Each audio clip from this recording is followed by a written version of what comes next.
Salut, c'est Enzo et bienvenue dans cette nouvelle vidéo. Alors aujourd'hui, on va voir un sujet que j'ai encore jamais abordé sur la chaîne et qui pourtant, c'est un sujet qui est finalement omniprésent, peu importe dans les salles de ping ou que ce soit à l'entraînement ou même en match.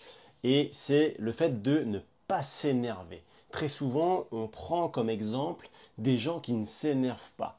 Qu'est-ce que ça veut dire? Est-ce que ça veut dire qu'il faut bannir un petit peu ceux qui s'énervent ou est-ce que voilà, qu'est-ce qu'on peut prendre de positif chez les gens qui s'énervent et qu'est-ce qu'on peut prendre de positif aussi chez les gens qui s'énervent pas? Alors déjà, moi je vais pas te dire est-ce que tu dois t'énerver ou tu ne dois pas t'énerver? Non, ça dépend vachement des individus. Mais dans cette vidéo, justement, je vais te donner 6 raisons pour lesquelles, à un moment donné, s'énerver un petit coup, ça fait du bien et ça peut vraiment te permettre aussi de gagner des matchs et donc forcément sur une saison de gagner plus de points. Alors bien évidemment, quand je parle de s'énerver, d'agacement, c'est pas aller mettre une patate à son adversaire ou aller insulter son adversaire. Non, c'est pas ça. C'est pas casser des raquettes à tous les matchs. Non, là on parle pas du tout de ça. Mais avant de démarrer cette vidéo, n'oublie pas de t'abonner à la chaîne et de télécharger ton guide gratuit. C'est un guide qui va te permettre de progresser parce que tu vas réussir à t'entraîner beaucoup plus intelligemment. Donc voilà, pour le récupérer, il te suffit de cliquer dans le lien en dessous de la description et tu vas le recevoir immédiatement. Tu verras, il y a aussi 2-3 vidéos qui vont te permettre d'avancer dans ton classement. Alors, 6 bonnes raisons de s'énerver. Tu vois, j'ai eu 2-3 commentaires, ouais, c'est irrespectueux de s'énerver. Ouais, c'est irrespectueux si tu es irrespectueux envers ton adversaire. Mais si tu fais ça pour toi, pour gagner, pas pour le déstabiliser lui, c'est respectueux. En fait, qu'est-ce qui est irrespectueux? Ce qui est irrespectueux, c'est de laisser le match à ton adversaire. De ne pas te battre. Ça, c'est irrespectueux. Parce qu'en fait, du coup, tu le laisses gagner, il ne mérite pas que tu te battes. Mais si, au contraire, en fait, il faut que tu lui donnes du fil à retordre et ça, c'est respectueux. Ok? Alors, raison numéro 1, c'est que quand tu t'agaces, quand tu t'énerves un petit coup, ton corps crée de l'adrénaline. L'adrénaline, c'est quoi? C'est une hormone qui est créée quand on est dans des situations de stress, d'excitation, de peur. Et en fait, ça va te donner un petit peu un super pouvoir. Tu risques d'être un peu plus explosif, tu risques d'être un peu plus concentré tout à coup, tu risques d'être peut-être un petit peu plus rapide.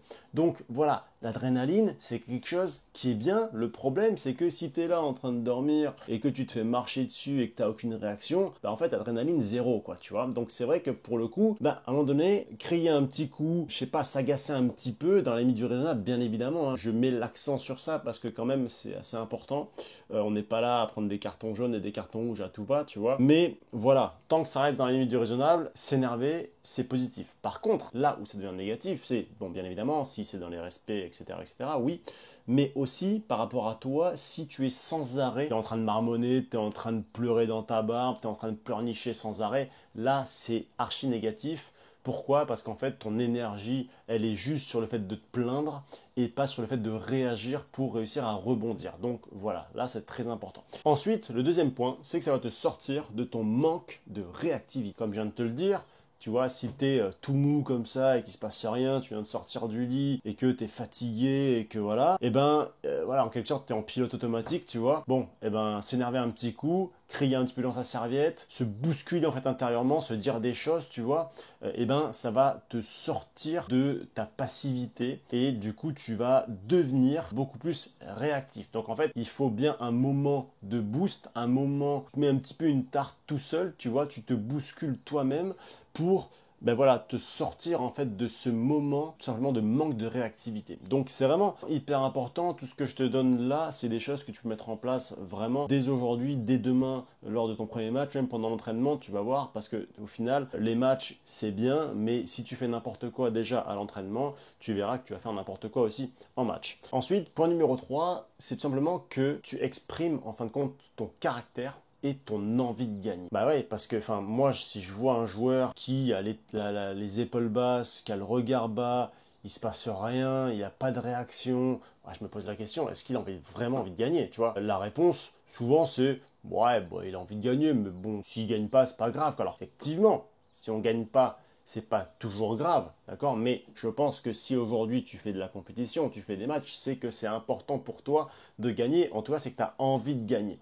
Et je vais te dire, le pire sentiment que tu puisses avoir après avoir joué un match, c'est te sentir mal parce que tu n'as pas tout donné. Je sais de quoi je parle parce que ça m'est arrivé plein de fois quand j'étais plus jeune et en fait c'est parce que c'est un peu une question d'ego, c'est de se dire bah, il a gagné parce que je me suis pas battu. Mais en fait c'est bien plus gratifiant de perdre en tout donnant parce que tu sors du match et tu te dis bon bah ok, je peux sortir la tête haute parce qu'en fait j'ai tout donné, il a été plus fort que moi. Voilà, c'est tout. Maintenant, sur quoi je peux progresser, les points techniques, les points tactiques, ok, pourquoi pas, on peut discuter. Mais en fait, on peut discuter de ça seulement si tu as tout donné. Si tu n'as pas tout donné, en fait, on ne peut même pas parler de technique ou de tactique. Ok, ensuite, quatrième point qui est très important, c'est que ça crée un momentum psychologique. Bien évidemment, encore une fois, si je joue contre toi et qu'il ne se passe rien, et bien à un moment donné, si tu cries, si tu t'énerves, eh ben, je vais me dire, oh là là, attention, il se réveille, va falloir que je fasse attention là, comment je joue, etc. Tu vas me mettre la pression mentalement. Et c'est ça aussi qui est important. C'est que, en fin de compte, c'est un combat, tu vois. Si je vois dans ton regard, c'est vide, si je vois que tu bouges pas, si je vois que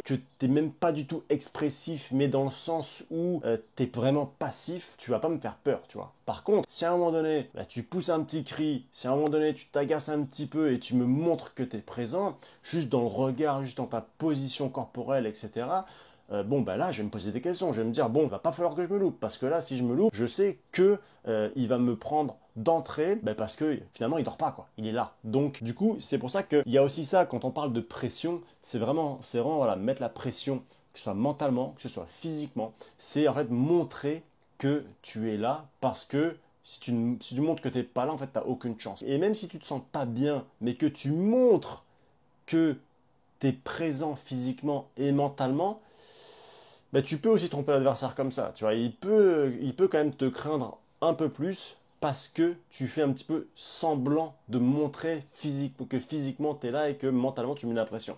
Tu vois, alors, bien évidemment, si tu fais semblant mais que intérieurement il ne se passe rien, bon, tu as compris. Donc intérieurement, il faut quand même que tu aies de la motivation et que tu aies vraiment envie de gagner. Sinon, ça ne sert à rien, tu l'as compris. Ensuite, en numéro 5, quand tu t'énerves, tu es obligé d'avoir une réaction derrière.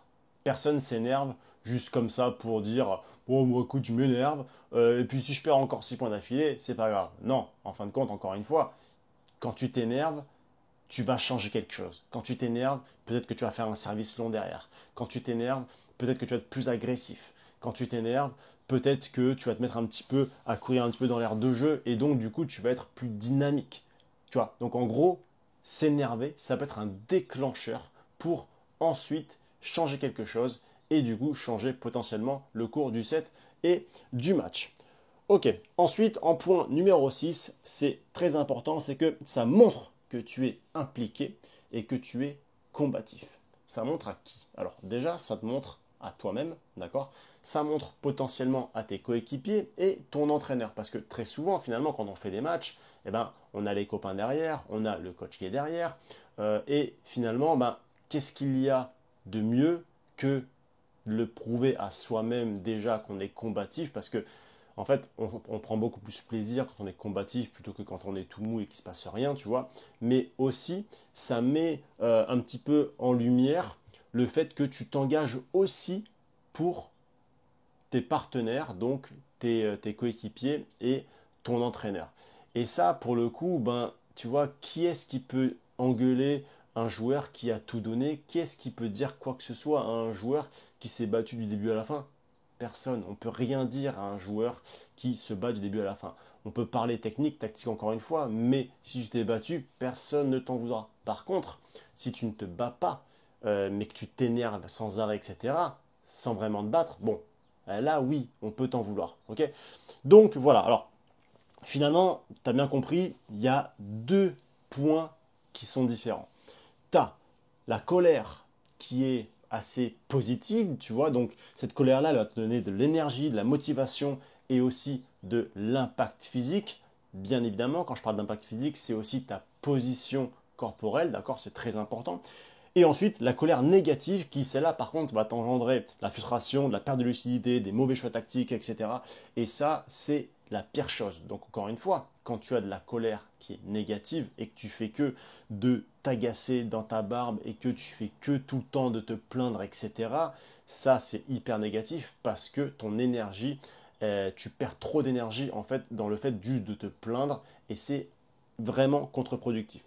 Maintenant, voilà, il y a 3 choses que je peux te partager qui vont être utiles pour justement éviter cette perte de contrôle. Alors, c'est tu peux crier, d'accord? Évidemment, ne pas crier tous les 2 points, c'est quand même chiant. Tu peux faire un petit geste de la main comme ça pour, voilà, tu vois, pour t'aider un petit peu à avoir une réaction, d'accord? Au lieu de jeter la raquette, bien évidemment, ou un petit coup dans la table, tu vois. Bon, si une fois par an, ça peut passer, mais bon, si c'est toi tous les matchs, c'est quand même un petit peu chiant. Ensuite, un autre point qui est très important, c'est que tu dois absolument te concentrer et rester dans le point qui arrive. D'accord? Et pas rester dans le point qui vient de se passer. Pourquoi? Parce que si tu restes dans le point qui vient de se passer et que mentalement tu es encore impacté négativement par ce point-là, et bien finalement, tu ne vas pas être dans le moment présent, mais tu vas être dans le passé et du coup, tu risques de perdre encore 2, 3, 4, 5, 6, 7 points d'affilée et ça, c'est vraiment pas bon. Donc, quand tu perds un point, ou même quand tu gagnes un point, ok, point suivant. Ça, c'est la base, c'est la règle. Très, très important. Ok.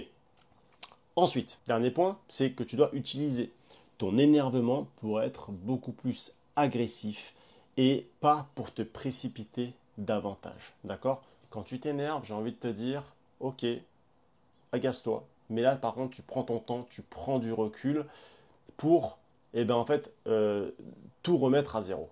D'accord? Donc, tu respires un petit coup et tu remets à zéro. Et ensuite, hop, tu repars au charbon. Ok? Donc, voilà, c'est très, très important. Bon, ben voilà, écoute, j'en ai terminé avec cette vidéo.